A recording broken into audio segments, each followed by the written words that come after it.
예, 안녕하십니까. 박근혜 대통령에 대한 대법원 확정 판결이 나왔습니다. 오늘 오전에. 거기에 따라서 사면 여부가 다시 또 논란이 되고 있습니다.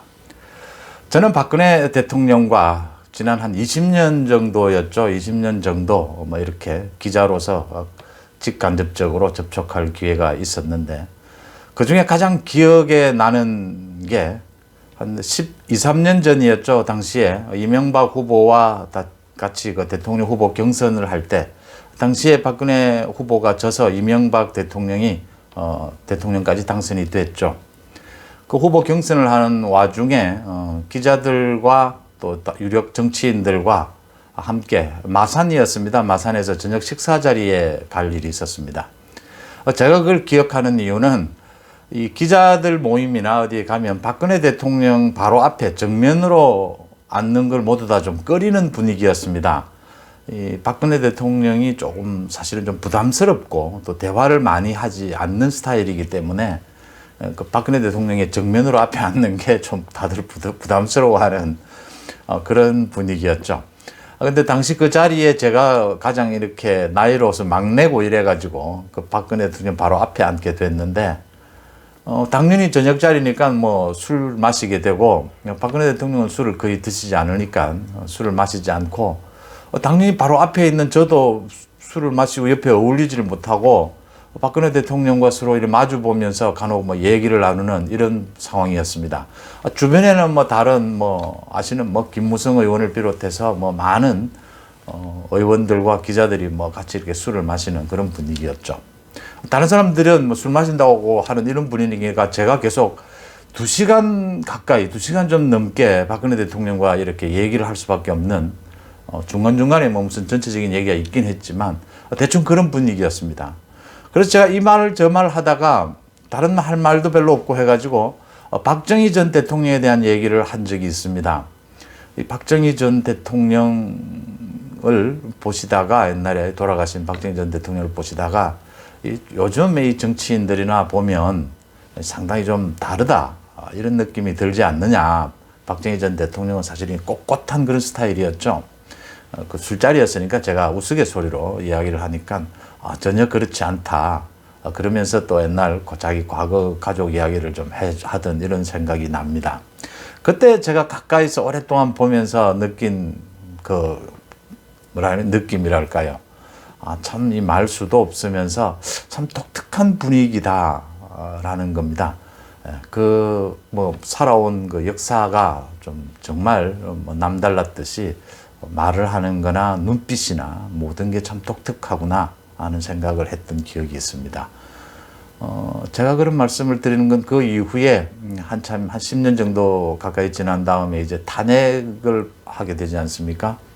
그 탄핵을 저는 그렇게 판단을 합니다. 박근혜 대통령의 잘못에 대한 그 당시에 재판이나 정확한 수사도 나오기 전이었죠. 헌법재판소에서 탄핵을 한 가장 큰 이유는, 제가 판단하기에는 더 이상 대통령직을 수행하기 어려운 상황에 이르렀다. 지금 그때의 상황이 그랬습니다. 촛불 시위도 있었고 해서 대통령직을 수행하기 어려운 상황이어서 탄핵을 결정한다, 이렇게 저는 그걸 해석을 했습니다. 생각해 보면 지금의 야당 쪽에서, 지금 초선 의원들은 전혀 다른 문제지만 재선 이상은 사실 그동안 야당에서 정치를 한 사람들은 박근혜를 지지했든 지지하지 않든 박근혜로부터 자유로운 사람은 없다고 저는 그렇게 봅니다. 저는 20년 동안 한국 정치에서 아주 대통령까지 했으니까 큰 족적을 남겼다, 큰 영향을 남겼다. 당시에 선거가 일어나면 영남을 중심으로 해서는 박근혜 대통령이 한번 지나가면 그 선거 당시에요, 이 지지율이 적어도 3에서 5%, 6%가 출렁거릴 정도로 그런 정도로 위력적이었다, 이렇게 이야기가 되죠. 그래서 선거 때만 되면 박근혜 대통령이 한번 와주기를, 그 주변에 와주기를, 그 당 대표가 한번 와주기를 모두 고대하는 이런 분위기였습니다. 어쨌든 인간적으로나 독특한 분이었다. 그 다음에 저는 그 이후에 재판 과정을 보면서 잘못한 부분도 있고요. 또 대부분 아시다시피 국가정보원 특수활동비라든지 최순실 관련 건이라든지 이런 건들은 굉장히 논란이 될 부분이지 어떻게 봐야 하느냐 여러 가지 논란이 있을 부분이다 이렇게 봅니다. 중요한 것은 정치 보복이라는 겁니다. 잘못이 일부 있다 하더라도 이건 정치 보복적 성격의 재판이었고 탄핵이었다라는 겁니다. 그 부분을 피해갈 수는 없습니다. 그렇기 때문에 지금 국민 여론조사를 하면 비슷한 찬반인 비슷한 게 나오거나 아니면 반대가 더 나오거나 이런 경우인데 그게 그렇게 중요하지 않다고 보는 거죠. 대통령의 특별사면권이라고 하는 것은 사법체계를 뛰어넘는 권한으로 대통령에게 부여한 것이죠. 그 담긴 뜻은 사법부 법체계를 어기라는 것이 아니고 법에 있는 그대로 특별사면권대로 대통령이 정치적 판단을 하라는 거죠. 국민에 대한 통합도 좋고 대외국에 대한 정말 민주정치, 민주주의 국가로서의 체면, 국가적 위상이 더 좋고 저는 어쨌든 문재인 대통령 재임 중에는 아마 이것을 해결해야 될 텐데 권력을 손에 내려오기 전까지는 그 시점이 지금이 맞다라는 거죠. 이 계속 있어봐야 논란만 더 되고 사실은 어느 쪽에 이게 이익이 될지 계산이 잘 안 되는 부분입니다. 지금 박근혜 전 대통령에 대해서 22년형이 확정이 되고 이제 그러니까 사면 논란이 되면서 여권 쪽의 얘기는 계속 좀 바뀌고 있습니다. 이낙연 대표가 처음 새해 꼭두부터 사면론을 낸 이후에 그 다음에 이제 사과가 필요하다느니 또 국민 눈높이에 맞춰야 한다든지 해서 말을 바꿔왔죠, 여당이. 오늘도 청와대는 사면에 대해서는 지금 대법원의 판결이 이제 내려졌는데 지금 사면을 이야기하는 것은 적절하지 않다. 이렇게 얘기를 하면서 대통령으로부터 별다른 말이 없었다. 청와대 관계자의 말입니다. 이런 청와대 입장이고 또 여기에 대해서 야권에서는 야권 전체는 아니고 야권 일부죠. 일부에서 유승민 의원은 문재인 대통령은 우리 헌법이 대통령에게 사면이라는 초사법적 권한을 부여한 의미를 생각해서 당사자의 반성이라든지 이렇게 좁은 생각에 휘둘리지 말고 가식적인 정치 쇼도 말고 국민 눈높이라는 구실도 찾지 말고 선거에 이용할 생각도 말고 사면을 결단해 주길 바란다 이런 말을 했고 이낙연 대표는 또 당사자의 사과가 먼저라는 식으로 또 꼬리를 내렸습니다. 김기현 국민의힘 의원도 과거 전두환 노태우 전 대통령에 대한 사면에 견주어 보더라도 고령이고 또 국가의 품격 차원에서라도 또 정치 보복이 계속되는 것을 막기 위해서라도 사면하는 것이 바람직하다 이런 얘기들을 내놨습니다. 각 정파별로 다양한 의견들을 냈습니다.